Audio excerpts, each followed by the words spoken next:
What's up, guys? It's In, It's Gone, and today we'll be going into farm system rankings for teams 30 through 11.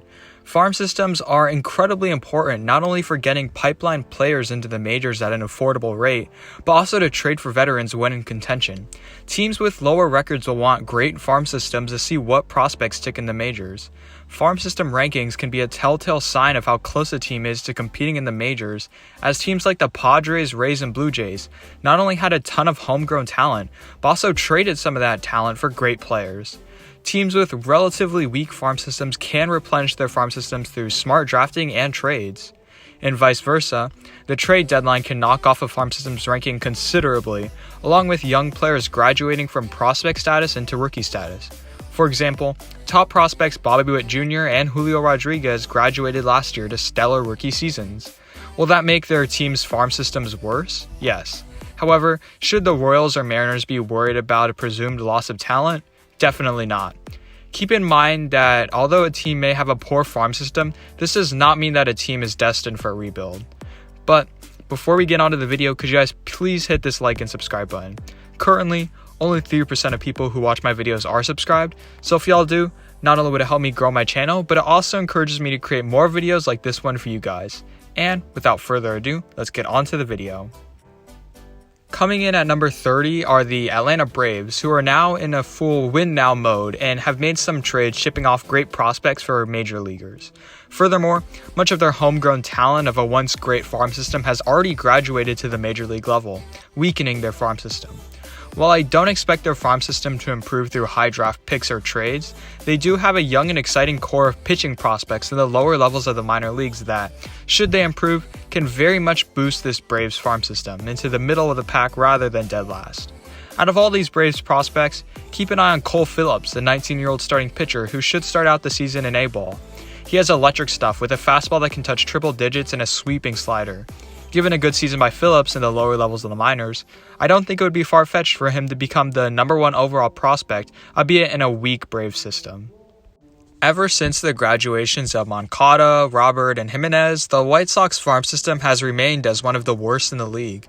Through a couple of years of competing for the American League Central crown, the White Sox have neglected to add to their farm system, and mediocre drafting hasn't improved the matter. However, they are beginning to see light at the end of the tunnel, with Colson Montgomery making his way up the ranks and Oscar Colas coming out of nowhere to rake across the upper levels of the minor leagues, posting a .526 slugging across 3 levels. Noah Schultz, last year's first-round pick, is an interesting player to keep an eye on at 6'9", drawing comparisons to Randy Johnson as a tall left-handed hurler.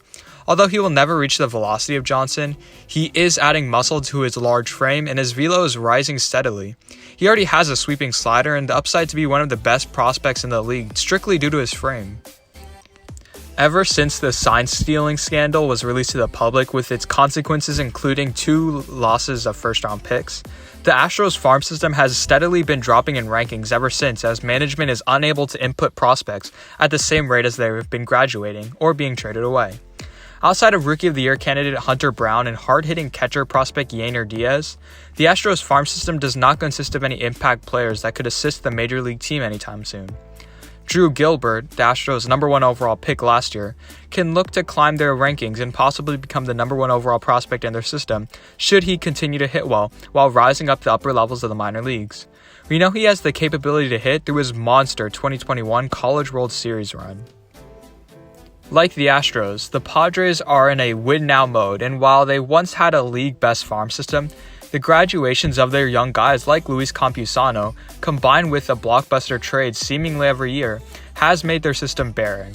Outside of stud shortstop prospect Jackson Merrill, who has the potential of being a 5-tool player and has so far raked in the minor leagues, the Padres system really has no prospects who have proved anything in the minor leagues. They do have some high upside players, however. Dylan Lesko was one of the top high school pitchers in the 2022 draft before getting Tommy John surgery, allowing the Padres to draft him near the end of the first round. He's got a fastball that sits in the mid to high 90s with a good changeup and slider. Ethan Salas was also their top international signee, and it seems like he has the potential to be a 5-tool player catcher with a smooth left-handed swing. The Royals have seen their system decimated over the last couple of years due to prospect regression combined with graduations. The last time I made this list, they were one of the top farm systems in the game led by Bobby Witt Jr., Vinny Pasquantino, and Asa Lacy.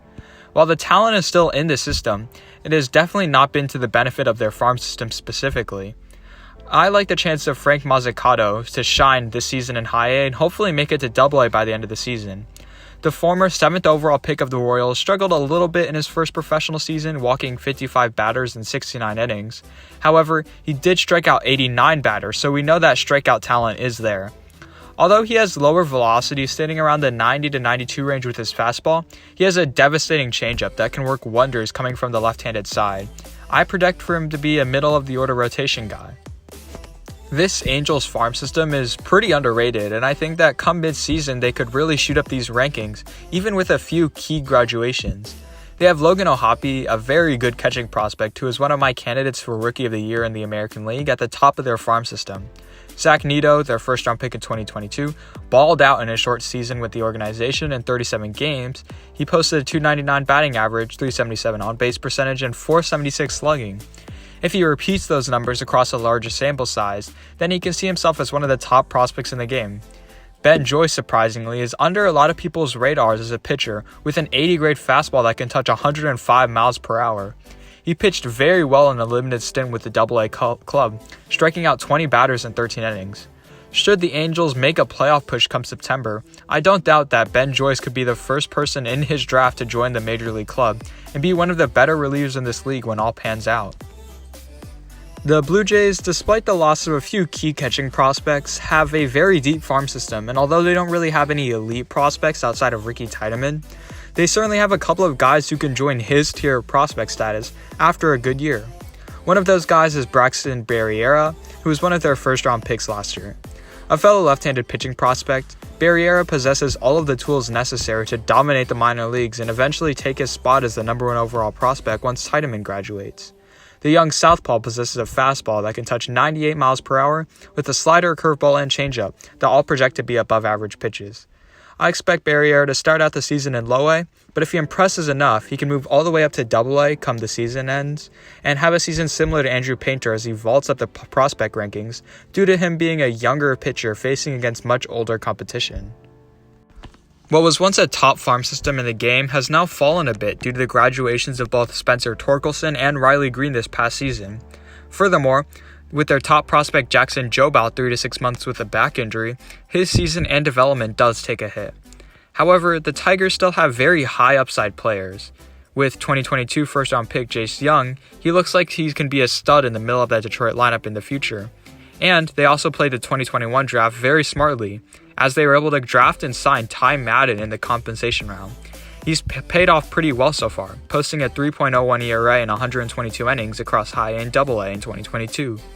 Pitching prospect Wilmer Flores can really establish himself as one of the top pitching prospects in the league this season.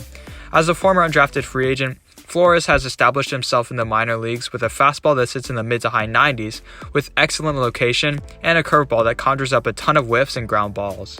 You know, I really like the Phillies farm system and their 2 top pitchers in Andrew Painter and Mick Abel. I think that both of them have ace potential led by high velocity fastballs that have great horizontal movement. Painter specifically was excellent last year, making the way all the way up to Double A as a 19-year-old and seeming unfazed pitching to a 2.54 ERA in 28 short innings there. The issue with this system, however, is it's not very deep at all outside of their 2 top pitching prospects, and they may have one of the worst group of position player prospects in the league. One player that could make some noise in the prospect world is Hao-Yu Lee, a second base prospect who made his way all the way up to High A last year. Signed out of Taiwan in 2021 as an 18-year-old, Lee has shown himself to be a very polished hitter since joining the Phillies organization, as he's posted a career .389 on-base percentage assisted by 46 walks and 321 at-bats. As a young player and still in his teens, that's very uncommon to see. I don't think it would be far-fetched for him to make his way all the way up to Double A this year, and a good showing there can really put him on the map. Similar to Detroit's farm system, the Mariners were once one of the top farm systems in the league the last time I made this list, but since then, we've seen the graduations of Julio Rodriguez, Matt Brash, and Logan Gilbert, all big names which dropped the Mariners farm system immensely, combined with a huge Luis Castillo trade, which also removed depth and upside. However, they still have some very good pitching left in their system with Emerson Hancock, Bryce Miller, and Taylor Dolar. the latter posting a very effective season in Double-A, pitching 144 innings to the tune of a 2.25 ERA.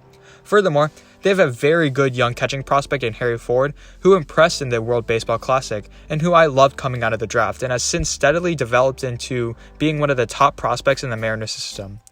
Should he post another good season this time in the higher levels of the minor leagues, Ford should see himself as one of the top prospects in all of baseball. This Athletics farm system has steadily improved despite some recent graduations. Through high draft picks and more trades, I'd expect for them to skyrocket up these rankings similar to the Reds last year. However, they have some really talented players in their farm system right now. Tyler Soderstrom is going to be a star, mark my words, whether that be at catcher or at first base. This guy has a very smooth swing from the left-handed side and should be in the upper levels of the minor leagues to start the year, and may even make his major league debut this season. Ken Waldichuk, although he struggled in his limited stint with A's last year, has all the makings of a quality major leaguer with a good high spin rate fastball from the left-handed side. And although I was puzzled with the selection of Daniel Susick in the first round of the 2022 MLB draft, as he's a catcher and they already have Tyler Soderstrom, he certainly has the potential to be one of the top prospects in Oakland's farm system come this time next year. Through a good showing, and unlike his fellow catcher in Soderstrom, Susick will remain at the catching position for sure and won't move to first base. The Marlins have three stud prospects in Yuri Perez, Jacob Berry, and Max Meyer. Each of them has produced up until this point and has shown consistency. Yuri Perez specifically looks like he's going to be a stud, as a 6'8" right-hander who throws very hard, with a devastating changeup that falls off the table. Yuri Perez joins the list of elite Marlins pitching prospects that have come up through their system. However, the Marlins are in desperate need of some long-term position player prospects at many positions, and one of those is breakout prospects Joe Mack. Regarded as a defensive first catcher, his floor should be a major league backup. Although he has struggled in his limited stint last year offensively, he has all the tools needed to hit 20 home runs as a catcher while still providing elite defense. It could all start with a good season this year, and even a pretty good season still vaults him up prospect rankings thanks to his defensive floor. The Minnesota Twins have long bounced around these rankings, both through graduation, smart drafting, and trades. Right now, they have two very good shortstop prospects in Royce Lewis and Brooks Lee. Lewis has long been a top prospect in this game, and injuries and down performances have long hampered his elite prospect status, but overall have not lessened his potential as a franchise shortstop.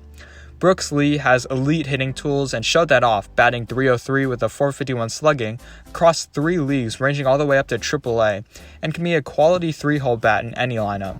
Pitching-wise, it's pretty iffy, but look for Connor Prelip to eventually showcase his skills on the professional stage. Once a top 5 unanimous pick in the 2021 draft, Prelip fell a bit due to a UCL tear, and the Twins were able to snag him late in the second round. Prelip still has the potential to return to a top 5 pick form and be an elite pitching prospect, as prior to the injury, he had a slider that sat at 90 miles per hour with some crazy break on it. The Giants already have two of the best prospects in the entire game in Kyle Harrison and Marco Luciano. Each of them projects to be franchise players in this game and are already reaching the upper levels of the minor leagues despite being only 21 years old each. They may even make their major league debuts this year. However, down performances by a bunch of their second-tier prospects has reduced their stock and made their system one of the most top-heavy farm systems in the entire league. Should their second-tier prospects have produced, this Giants farm system would have been top 10 if not top 5, with both upside and depth. Now, look for Will Bednar to post a bounce-back season and become the second-best pitching prospect in this system. He has a very good fastball that sits in the mid-90s combined with good control, and he also has a mid-80s changeup that drops off the table. At this point, we really jump up a tier in terms of farm systems, and we move from meh farm systems to farm systems that have great talents and depth. To start, we have the Boston Red Sox, who have one of the best shortstops already in the game in Marcelo Meyer, and my pick for Rookie of the Year in Tristan Casas, and breakout performer in Ceddanne Rafaela, to round out their truly elite prospects. This system will take a hit though this year with the loss of Casas and possibly Meyer if he does really well, but I'm excited for what Miguel Bleis can bring to the table. Signed for $1.5 million out of the Dominican Republic, he has the frame at 6'3" to add many more pounds to his already 170-pound frame and be a power-hitting corner outfield slot. In rookie ball last year, he showed a lot of potential, hitting .301 and slugging .545, but showing the pains of a young player by only walking 10 times in 153 at-bats. If he can produce those same numbers with better play discipline, but in the higher levels of the minor leagues rather than rookie ball, then we may see a potential generational outfield prospect on our hands and the blossoming of a young star. The Yankees have quietly been excellent over the past couple of years at drafting and developing their young talent. They still have a very solid core of position player prospects led in part by Anthony Volpe and Jason Dominguez, and although I personally am lower on Volpe than most, I still think he has the upside to be a very solid leadoff bat, with the batting ability combined with excellent stolen base ability. Dominguez has shown off his power this spring training, and although he's being signed as the #1 overall international signee in 2019, has so far lived up to the hype. The Yankees' pitching side of their farm system is much worse overall after a couple of big trades removing depth and upside like Ken Waldichuk, but they certainly have a couple of intriguing guys to watch in the upper levels of the minor leagues. One of these guys is Randy Vasquez, who possesses a devastating curveball combined with a fastball that sits in the triple digits. He's pitched well so far up into AA in his minor league career, and could make his major league debut for the Yankees this year, as a 24-year-old. The Rockies have steadily built a great young core of position player prospects, but as usual have been lacking in the pitching ranks. Young phenom at shortstop Ezequiel Tovar is many people's dark horse pick for NL Rookie of the Year, with his smooth fielding ability combined with a contact ability that could pair nicely in Coors Field's large outfield. Zach Veen reminds me a lot of a bigger Corbin Carroll, as he has excellent bat and speed for days. Drew Romo can improve in the higher levels of the minor leagues as a 5-tool player at catcher who can steal you some bases. A truly elite catcher in the future for fantasy baseball for sure. Out of all players, I like the upside of Benny Montgomery, and although he's flying under the radars prospect-wise, I think that another good season will truly put him on the map. Like Veen, he has some truly elite speed, which should translate to a great center field defense and a large Coors Field outfield. Although his ceiling is probably 10 to 15 home runs even in Coors Field, he can keep his batting average in the high 290s, and every time he gets on base, he's a stolen base threat. Despite not making any real trades to supplement their farm system specifically, the Milwaukee Brewers see themselves as one of the biggest jumps on this list, simply due to system development. This Brewers organization has one of, if not the best package of outfield prospects in the entire league, led by nationally known top prospect Jackson Chourio, who has made his way all the way up to AA last year at only 19 years old. This guy has the rare combination of power and speed, and I see a lot of Ronald Acuna Jr. in him. However, despite how good the upside of Chourio is, I really like Sal Frelick and his upside as a top-of-the-order bat. This guy has elite contact ability and speed. Furthermore, he reached all the way up to AAA last year and raked there, posting an OPS of 943. I don't think it would be far-fetched for him to make his major league debut sometime this season, despite being only 22 years old. Joey Wiemer and Garrett Mitchell are very similar as they have elite contact ability and speed. Given that there are only 3 outfielders can be played at a time, and Christian Yelich looks to be a Brewers mainstay despite his struggles, I think a very big trade could be coming soon with regarding one of these guys headlining the package, as they simply have too many outfielders. Despite the New York Mets building up a very impressive roster, they were able to do it while keeping their top prospects intact. Therefore, they still have a very good farm system with high-end talent combined with depth. Brett Beatty and Francisco Alvarez will both see their prospect status expire this year, and I don't doubt that both of the two will be key contributors on the 2023 Major League squad. Alvarez specifically has shown a lot of potential with some elite raw power as a 21-year-old. He hit 27 home runs in only 112 games across AA and AAA. Although his batting average will never be reaching higher than 250 or 260, he can slug over 500. However, they have another catcher in their system just drafted in Kevin Parada, who is much more balanced, hitting for contact much better while not having the sheer raw power as Alvarez. A former first-round pick out of college, Parada's 2023 success will be deemed against how he can adapt to facing better competition against the higher levels of the minor leagues. The Chicago Cubs just miss out on the top 10, but they have made considerable strides since the last rankings through their development. Pete Crow Armstrong has since shown that he can hit well against high-A competition last year, and will probably start the season in AA, with a potential major league call-up very late into the season. They have very good pitching depth as well, with their past couple of drafts specifically focusing on pitching, And one player that I'm looking forward to from that one of these drafts is Jackson Ferris, a 19-year-old left-handed pitcher with some immense potential.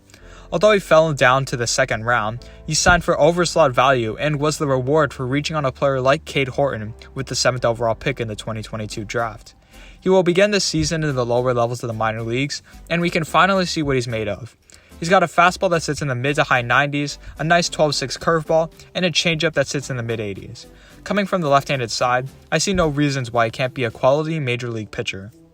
Well, thank you guys so much for watching. Remember, if you enjoyed, please like, share, and subscribe, and comment down below new video ideas. The farm systems 1 through 10 will be out shortly. I think this video is going to be uploaded sometime on Saturday, maybe. And the top 10 farm systems will be out on Monday. But if you have any other ideas before the major league season starts, hit me up in the comments down below. I will definitely consider them. But up until that point, I have no other video plans for the start of the season. But let me know in the comments down below. I will see you guys in the next one. Bye.